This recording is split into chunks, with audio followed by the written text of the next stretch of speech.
ضواحي مدينة قديمة في العراق كان هناك بيت مهجور منذ عشرات السنين. الناس يسموه بيت الظل.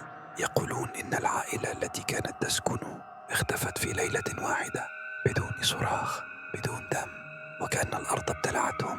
المجموعة: علي، سيف، حسن ومروان، 4 أصدقاء يعشقون استكشاف الأماكن المهجورة، هيربكس، ويصورون فيديوهات ليلى. قال علي وهو يضحك: خرافات وعجائز، اليوم نكسرها. دخلوا البيت عند الساعة 1:30 فجرا. الداخل منذ أول خطوة تغير الهواء. كان ثقيلا، باردا، كأن البيت يتنفس. الأبواب بلا مفصلات، لكنها تصدر صريرا، كأن أحدهم فتحها للتو. فجأة انطفأت الكاميرات واشتغلت وحدها بعد ثوان، لكن التسجيل كان مشوشا. أول ظهور في الطابق السفلي. لاحظ حسن شيئا على الحائط، ضوء ليس ظلهم، كان ثابتا رغم أن الضوء يتحرك. قال مروان: راه واحد يراقبنا. ضحك سيف، لكن ضحكته توقفت عندما تحرك الظل وحده. الصمت يبدأ، هواتفهم فقدت الإشارة، الأصوات خفتت. كلما مشوا كانوا يسمعون خطوات أكثر من عددهم. في إحدى الغرف وجدت مرآة مكسورة.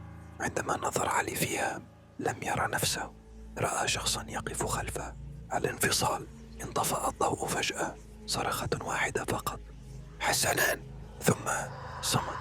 بحثوا عنه، وجدوا قميصه ممزقا وملطخا بالتراب، لكن بدون دم على الجدار. لا تلتفت، الظل الحقيقي. ظهر الظل كاملا، ليس إنسانا، ليس كائنا معروفا، أسود كثيف، له عينان تلمعان بدون ضوء. كان يقف ثم يختفي ثم يظهر أقرب. همس بصوت واحد: هذا بيتنا وأنتم دخلتم. النهاية في الصباح. دخلت الشرطة بعد بلاغ من سكان الحي.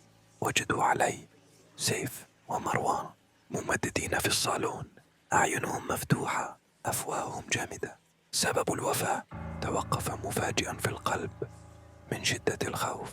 أما حسن فلم يعثر عليه، لكن في الطابق العلوي كان هناك ظل جديد على الجدار. 4 هذه المرة.